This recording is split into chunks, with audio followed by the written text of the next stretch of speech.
பண்ணிடலாம் sir, no problem sir. Sir என்னையா? Sir Saravanan ஒருத்தர் உங்களை பார்க்க வந்திருக்காரு சார்.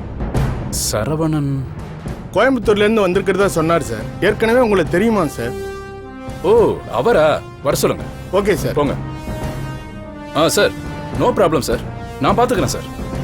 ஓகே சார், நான் பண்றேன் sir. Thank you sir. Good morning sir. Good morning. வாங்க மிஸ்டர் சரவணன், உட்காருங்க. Thank you sir. எப்படி சார் இருக்கீங்க? I am fine. சொல்லுங்க, என்ன விஷயம்? சார், மௌலிங்கிறவரை அரெஸ்ட் பண்ணி வச்சிருக்கீங்கல்ல? ஆமா. நான் அவரை பார்க்க தான் வந்தேன். நீங்க எதுக்கு அவரை பார்க்கணும்? அக்யூஸ்ட் எல்லாம் யாரும் பார்க்க முடியாது. சார், நீங்க ஏற்கனவே எங்களை விசாரிக்க வந்திருக்கீங்க. என்னோட ஹார்ட் டிரான்ஸ்பிளான்டேஷனை பத்தி உங்ககிட்ட நான் சொல்லியிருக்கேன்ல. அதுக்கு உதவி பண்ணதே மௌலி சார் தான். அதையும் உங்ககிட்ட சொல்லியிருக்கேன்ல. அது மட்டும் இல்லாம மௌலி சார் இது வரைக்கும் நான் பார்த்ததே இல்லை. அவர் பண்ண உதவிக்காக அவரை பார்த்து நன்றி சொல்லிட்டு போலான்னு தான் நான் வந்திருக்கேன். சரி, போய் பாருங்க. ஓ, தேங்க்யூ சார்.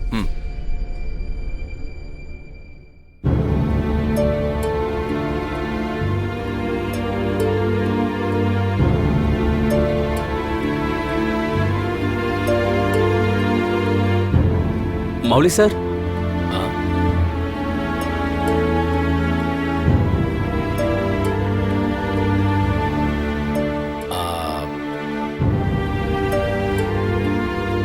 நீங்க யாரு?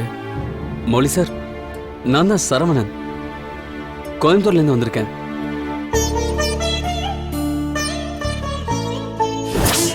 தம்பி, இங்க பாருங்க. நீங்க யாருன்னு தெரியாது, ஆனாலும் இப்ப எனக்கு கடவுள் மாதிரி தெரியுறீங்க. என் பையனோட உயிர் இப்ப உங்ககிட்ட தான் இருக்கு. தயவு செஞ்சு காப்பாத்துங்க தம்பி, ப்ளீஸ் தம்பி. என்னம்மா ப்ளீஸ், உங்களை தான் நான் கடவுள் மாதிரி நம்பி இருக்கேன். எப்படியாவது என் பையனை காப்பாத்துங்க.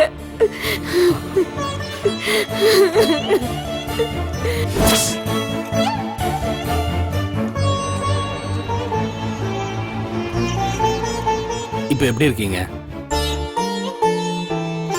உங்க உடம்பெல்லாம் சரியாயிடுச்சுங்களா? சரியாயிடுச்சு. இப்போ பழைய நிலைமைக்கு வந்துட்டேன். உங்களையெல்லாம் பார்க்கணுன்ற சந்தோஷத்துல தான் கோயம்புத்தூர்ல இருந்து வந்தேன். ஆனா இங்க வந்ததும் தான் எனக்கு எல்லாமே அதிர்ச்சியா இருக்கு. எப்படி மௌலி சார் இதெல்லாம் நடந்தது?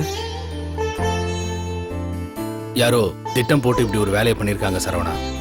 தாமோதரன் ஒருத்தரை பத்தி சக்தி சொன்னாங்களே, அவரா? அவராவும் இருக்கலாம். எனக்கு அதிகமான சந்தேகம் அவர் மேலதான். ஏன்னா எங்களை அழிக்கணுங்கிறதே அவரோட எண்ணமா இருந்தது. சக்தி சொன்னான்னு சொன்னீங்களே, அவளை போய் பாத்தீங்களா?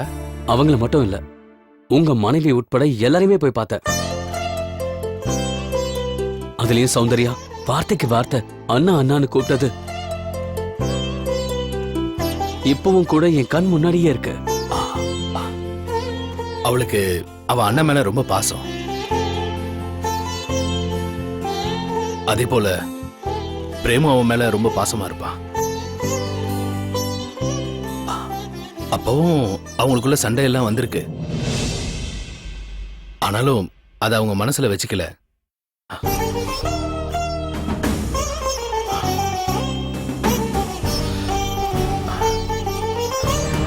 பிரேம் இருந்தது எவ்வளவு பெரிய கொடுமை.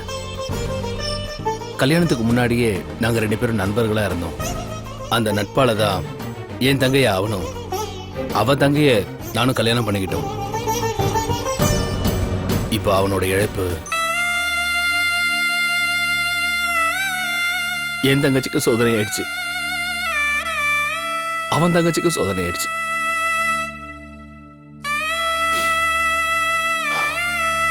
இங்க இருக்கிறப்ப என்னோட எண்ணங்களை விட அவங்கள பத்தின எண்ணங்கள் தான் எனக்கு அதிகம். எதையும் தாங்கக்கூடிய அளவுக்கு கடவுள் தான் அவங்களுக்கு சக்தியை தரணும்.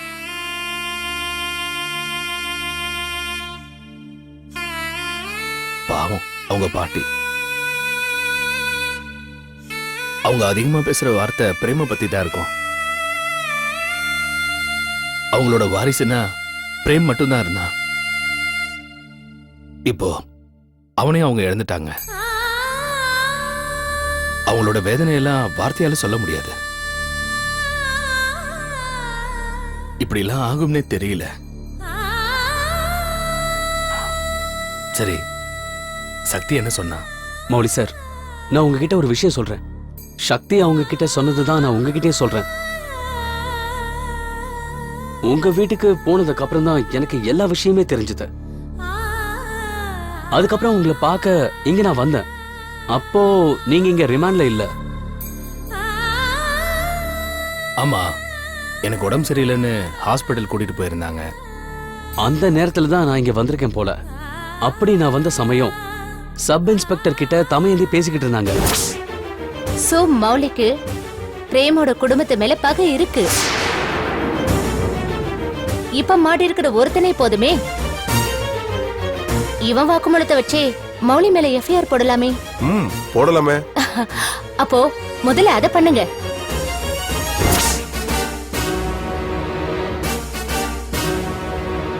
அப்படியா பேசிட்டு இருந்தா? ஆமா சார், தமையந்தியை ஏற்கனவே எனக்கு நல்லா தெரியும். அப்போ ஒரு சமயம் உங்களை பார்க்க வந்தப்போ நான் அவங்கள தான் முதல்ல பார்த்தேன். இப்போ வீட்டுல பிரச்சனையா இருக்கு, நீங்க வர வேண்டான்னு என்ன திருப்பி அனுப்பிட்டாங்க. அதுக்கப்புறம் அவங்கள நான் இந்த ஸ்டேஷன்ல தான் பார்த்தேன். இத நீங்க சக்தி கிட்ட சொன்னீங்களா? சொன்னேன், ஆனா நம்ப மாட்டேங்கிறாங்க. இத சொன்னா என் மேலே கோவப்படுறாங்க. அதனாலதான் தமையந்தை பத்தி சொல்லும் போது அவ அப்படியெல்லாம் இல்லைன்னு அவங்க பேசினாங்க. நான் சொன்னதை கொஞ்சம் கூட அவங்க ஏத்துக்கல. நான் எதுக்காக மௌலி சார் போய் சொல்லணும்? இல்ல சரவணன், நீங்க சொல்றது பொய் இல்ல. தமயந்தி அப்படிப்பட்டவதான். சக்தி எப்பவும் அப்படிதான். ஒருத்தர மனசுக்கு பிடிச்சிருச்சுன்னா அவங்க சொல்றதை எல்லாத்தையும் அவ நம்பிடுவா. ஆனா நான் அப்படி இல்ல. தமயந்தியை எப்பவும் நம்பாதவன். அவ இப்படி எல்லாம் பண்ணக்கூடியவதான். அப்படிப்பட்டவங்க உங்களுக்காக எதுக்காக வந்து ஆஜராகணும்? அவங்க தான் உங்களோட கேஸை பாத்துக்கிறதா சொன்னாங்க. இப்படி டபுள் கேம் ஆடுறவங்க கிட்ட மாட்டிக்கிட்டா ரொம்ப கஷ்டமாயிடுமே மௌலி சார்.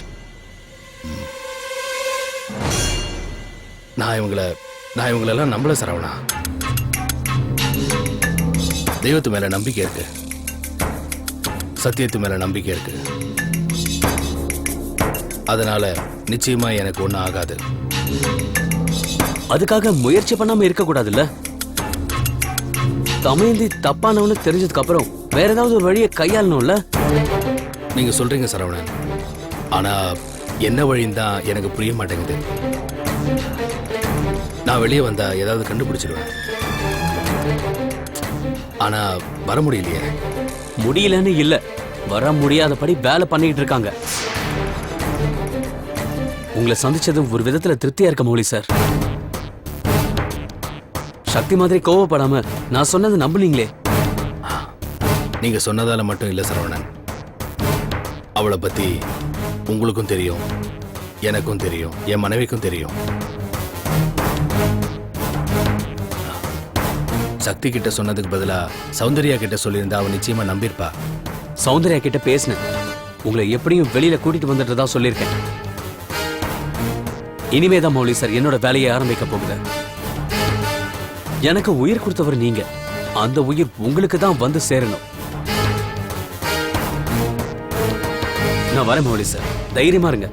எதுவா இருந்தாலும் நான் பாத்துக்கிறேன். சரி சரவணன், ஓகே, ரொம்ப தேங்க்ஸ். ஓகே சார், தைரியமா இருங்க. நான் வரேன் சார். சரி.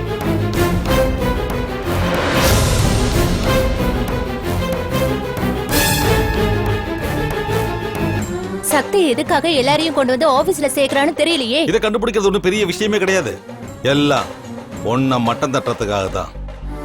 இன்னைக்கு திலீப் வந்தான், அப்புறம் அர்ச்சனா வருவா, அதுக்கப்புறம் சௌந்தர்யா வருவா. இப்படி ஒருத்தரா வந்து ஆபீஸையே குடும்பமாக்கிடுவாங்க. அங்கேயே கேஸ் ஸ்டவ் வச்சு அரிசி பருப்பெல்லாம் போட்டு அங்கேயே சமையல் பண்ணி சாப்பிட ஆரம்பிச்சிருவாங்க. நீ என்ன அவளை போய் நம்பிட்டு இருக்க பாரு. சக்தி என்னதான் பிரேம் வீட்டுக்கு மருமகளா வந்திருந்தாலும் உன்னையும் கல்கியையும் விட அவளுக்கு அவ தங்கச்சி புருஷன் இவங்களதான் முக்கியம்.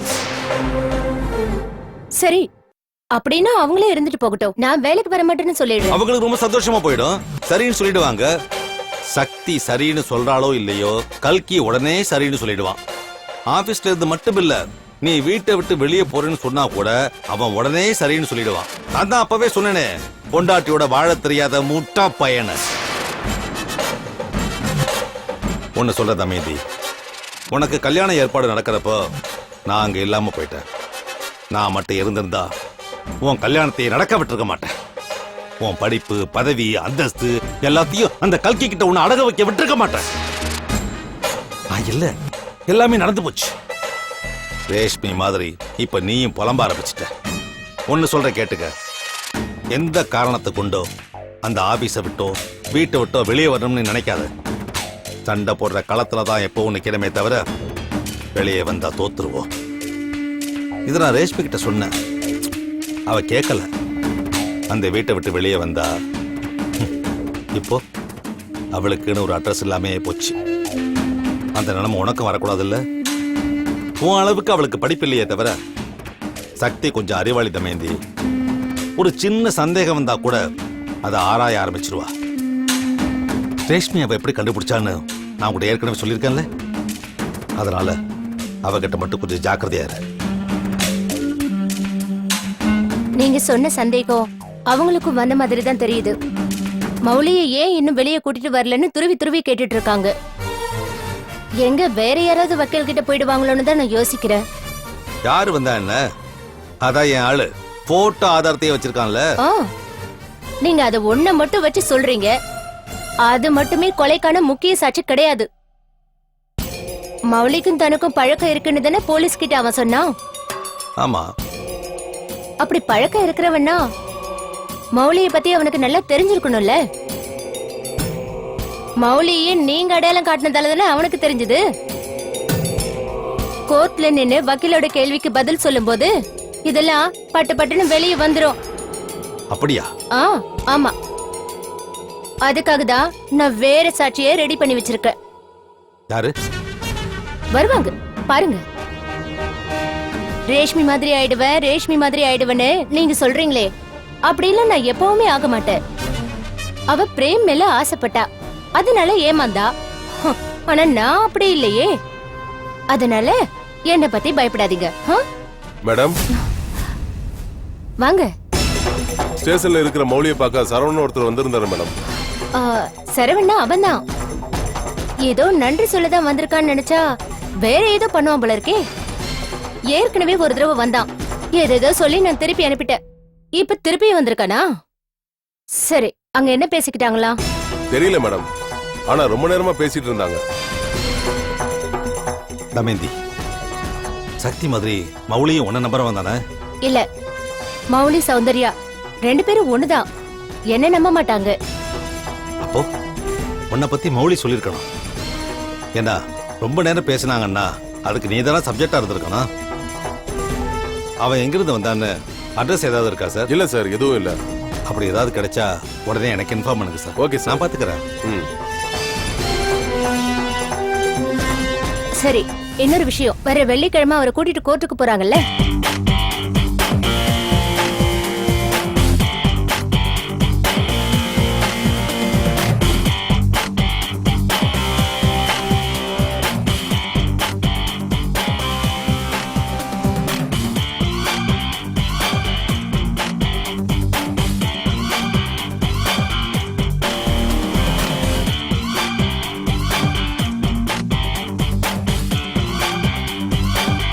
சரி, நீங்க போயிட்டு வாங்க. Okay madam. தமேந்தி, நீ படிச்சவங்கிறத ப்ரூவ் பண்ணிட்ட. நீ சொன்ன மாதிரி பண்ணிட்டாங்கன்னா மௌலியால வெளியே வரவே முடியாது. இவ்வளவு ஐடியா வச்சிருக்க தெரிஞ்சிருந்தா இன்னும் 4-5 கொலை பண்ணிட்டு வந்திருப்பீங்கல்ல? அட என்னம்மா நீ என்ன போய் அந்த லிஸ்ட்ல வச்சிருக்க? இப்படிலாம் ஐடியா வச்சிருக்கேன்னு தெரிஞ்சதுனாக்க இன்னும் உனக்கு நிறைய கேஸ்கள் பிடிச்சு கொண்டு கொடுத்துருப்பேனே. சரி தமேந்தி, நான் புறப்படுறேன். முதல்ல மௌலி வேலை முடியட்டும், அதுக்கப்புறமா திலீப்புக்கு ஒரு வழி பண்ணுவோம். வரவா? நீதி தேவதையே, என்ன மன்னிச்சிருங்க. பாய்.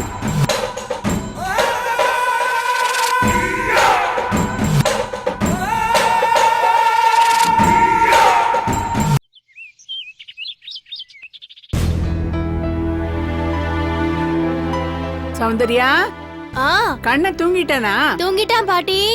அவ தூங்கிட்டான்ல, நீங்க வாமா. இதோ வரேன் பாட்டி.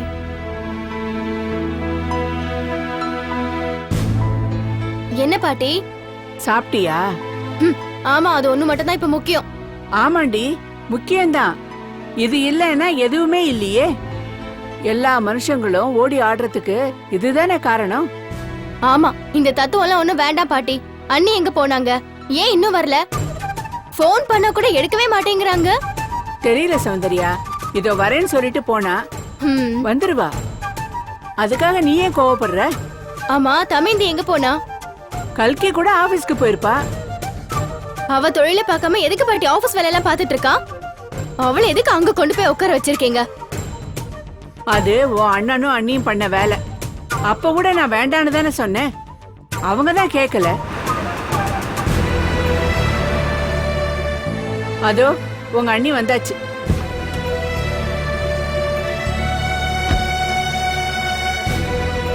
பாட்டி வா சக்தி, உன்னதான் சௌந்தர்யா கேட்டுக்கிட்டே இருக்கா. என்ன சௌந்தர்யா? எதுக்காக நீ தமேந்தி ஆபீஸ்ல சேர்த்தீங்க? அவ சேர்ந்து எவ்வளவு நாள் ஆச்சு, இப்ப வந்து கேக்குற? அவ வேலை செய்யும் போது நீயும் அவ கூட இருந்தல்ல, என்னமோ இப்பதான் புதுசா வேலைக்கு சேர்ந்த மாதிரி கேக்குற? இப்பதானே நீ அவளுக்கு வேலையே வந்திருக்க. என் வீட்டுக்கார கேஸ் அவகிட்ட தானே நீ கொடுத்திருக்கீங்க. அத கவனிக்காம அவ ஆபீஸ் வேலையை பார்த்துட்டு இருந்தா என்ன நீ அர்த்தம்? அவ கவனிக்கிறது இல்லைன்னு உனக்கு யார் சொன்னா? வேற யாரு? நான் தான் சொல்லிட்டு இருக்கேன். இப்ப மட்டும் இல்ல, நீ அவர் கைதான நாள்ல இருந்து இதையே தான் நீ சொல்லிட்டு இருக்கீங்க. நீங்களும் முயற்சி பண்றேன்னு ஒரே கதை தான் நீ சொல்லிட்டு இருக்கீங்க. அவரை வெளியே எடுக்க முயற்சி பண்றாளா இல்ல அவரை நிரந்தரமா உள்ளேயே இருக்க முயற்சி பண்றாளான்னு எனக்கு ஒண்ணுமே தெரியல. நீ அரெஸ்ட் ஆனது ஏன் வீட்டுக்காரர் தானே, அதுக்காக நான் வேதனைப்படுவேன்னு உங்களுக்கு நல்லா தெரியும்ல அண்ணி. ஒரு நாளாவது என்கிட்ட வந்து பேசினாளா அவ? நான் போய் அவரை பாக்கணும்னு சொன்னா கூட நீங்க வேண்டான்னு சொல்றீங்க. என்ன சௌந்தர்யா, எதுக்காக நான் அப்படி சொன்னேன்னு நீ புரிஞ்சுக்காம பேசுறிய? அங்க போனா நீ அழுதுருவ. அப்படி நீ அழும்போது அண்ணன் ரொம்ப வேதனைப்படுவாரு. அதுக்காக தானே நான் சொன்னேன். இப்ப மட்டும் நான் அழவே இல்லையா? நீ கஷ்டப்படலையா? இதெல்லாம் அவருக்கு தெரியாதா என்ன? நான் ஒவ்வொரு நிமிஷமும் எப்படி துடிச்சிட்டு இருக்கேன்னு அவருக்கு மட்டும் தான் அண்ணி தெரியும். நான் அங்க போனதா அவருக்கு தெரியுங்கிறதெல்லாம் கிடையாது. அவருக்கு உதவி செய்யறதுக்காக சரவண அண்ணன் வந்தாரு. அவரையும் அது இதுன்னு சொல்லி பாட்டி வரட்டி அடிச்சிட்டாங்க. அவர் இருந்தாலாவது அவர்கிட்ட நம்ம ஏதாவது கேட்கலாம். இப்போ நான் ஒருத்தரும் இல்லாம அனாதை தானே நின்னுட்டு இருக்கேன். நான் நல்லதுக்காக தானேம்மா சொன்னேன். எது நல்லது? நடக்காத ஒண்ணு நடந்ததா கற்பனை பண்ணி சொல்றது நல்லதா? அப்போ அன்னிக்கிட்ட எந்த ஆம்பளைங்களும் பேசக்கூடாதா? அப்படி பேசுறவங்க கெட்டவங்களா ஆயிடுவாங்களா பாட்டி? ஏன் பாட்டி, ஏன் நீங்களும் இப்படி எல்லாம் பண்ணிட்டு இருக்கீங்க? அண்ணி, எனக்கு ஒரு முடிவு தெரியணும். அவரோட நிலைமை என்ன, அவர் எப்ப வருவாரு, அதுக்கு அவ என்னென்ன பண்ணிருக்கா, இதெல்லாம் தமேந்தி இப்ப என்கிட்ட வந்து சொல்லி ஆகணும். அப்படி அவ சொல்றதுல எனக்கு திருப்தி இல்லனா அர்ச்சனாவோட மாமனார் மூலமா நான் வேற ஒரு வக்கீல உடனே ஏற்பாடு பண்ணுவேன். என்ன சௌந்தர்யா இப்படி பிடிவாதம் பிடிக்கிற? அவளும் முயற்சி பண்ணிட்டு இருக்கா. இதுல வேற ஒரு வக்கீல் கிட்ட நீ போனா ஏதாவது பிரச்சனை ஆயிட போகுது. அதெல்லாம் ஒண்ணு வேண்டாம் சௌந்தர்யா, நீ கொஞ்சம் பேசாம இரு. எல்லாத்தையும் நான் பாத்துக்கிறேன். நீங்க எதுக்கு நீ அவளுக்கு சப்போர்ட் பண்ணி பேசிட்டு இருக்கீங்க? அவ என்கிட்ட வந்து பேசினா என்ன, அவ கிரீடம் அப்படியே இறங்கிடுமா? சக்தி, தமயந்தி தான் ஒண்ணும் பண்ண மாட்டான்னு இவன் நினைக்கிறா இல்ல? அப்படி அவ ஏதாவது பண்ணி இருந்தா இங்க வந்து எல்லார்கிட்டயும் சொல்லலாம் இல்ல? சௌந்தர்யா கோவப்படுறானா அதுலயே நியாயம் இருக்குல்ல? இவ்வளவு நாளாயும் மௌலி வரலன்னா எல்லாருக்கும் வேதனையா இருக்குல்ல? இதே மாதிரி கொலைகேஸ்ல தானே பிரேமும் மௌலியும் அரெஸ்ட் ஆனாங்க. அப்ப நீயும் அந்த ஸ்ரீமதியும் போய் போலீஸ் ஸ்டேஷன்ல சண்டை போட்டு கூட்டிட்டு வரல? இப்ப ஏன் அப்படி பண்ண முடியல? ஏன் பாட்டி, ஏன் யாரும் புரிஞ்சுக்க மாட்டீங்க? நான் தமயந்தி கிட்ட பேசினதுனால தான் சொல்றேன். அவளும் எல்லா விதத்திலயும் முயற்சி பண்ணிட்டு இருக்கா. ஆனா உண்மையிலேயே அண்ணனோட கேஸ் கொஞ்சம் ஸ்ட்ராங்கா இருக்கு. கொஞ்சம் பொறுமையா தான் பாட்டி வெளியில கொண்டு வர முடியும். பொறுமைனா அவர் ஜெயிலுக்கு கூட்டிட்டு போனதுக்கு அப்புறமா? உங்க அளவுக்குலாம் என்னால பொறுமையா இருக்க முடியாது அண்ணி. எனக்கு அவரை இப்பவே வெளியே கொண்டு வந்தாகணும்.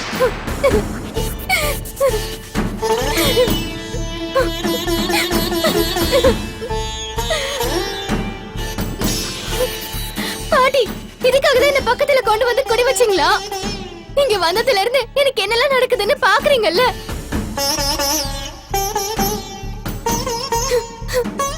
எங்கேயோ ஒரு பக்கம் நானும் அவரு நிம்மதியா தானே இருந்த பாட்டி. இப்ப எங்க 2 பேரோட நிம்மதி தானே போயிடுச்சு. கூட பிறந்த அண்ணனும் போயிட்டாரு. எல்லாம் இங்க வந்ததுனால தானே பாட்டி.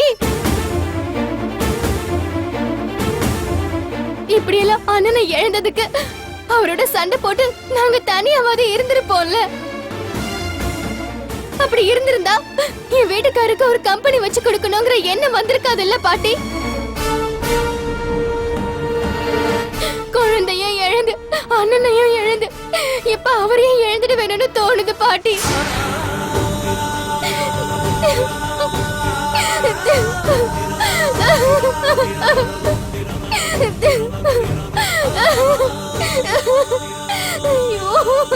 என்ன பாட்டி இப்படி எல்லாம் பேசிட்டு இருக்கா இவ? அப்ப எனக்கு மட்டும் பொறுப்பு இல்லையா என்ன? கோர்ட் போலீஸ் இதெல்லாம் சாதாரணமான விஷயமா? எல்லாத்துக்கும் கொஞ்சம் பொறுமை இருக்கணும் பாட்டி. எடுத்தோம் கவுத்தோன்னு எல்லாம் பண்ணிட முடியுமா? இவ பேசுறத பார்த்தா யாருக்குமே அக்கறை இல்லைன்னு நினைக்கிறா. போங்க பாட்டி. சௌந்தர்யா அழாது. பாருங்க பாட்டி எப்படி பேசிட்டு போறாங்க. இல்ல எல்லாம் அன்னிக்கிட்ட சொல்லிட்டேல, கவலைப்படாத. சீக்கிரமா வெளியே கூட்டிட்டு வந்துருவா. அழாதம்மா.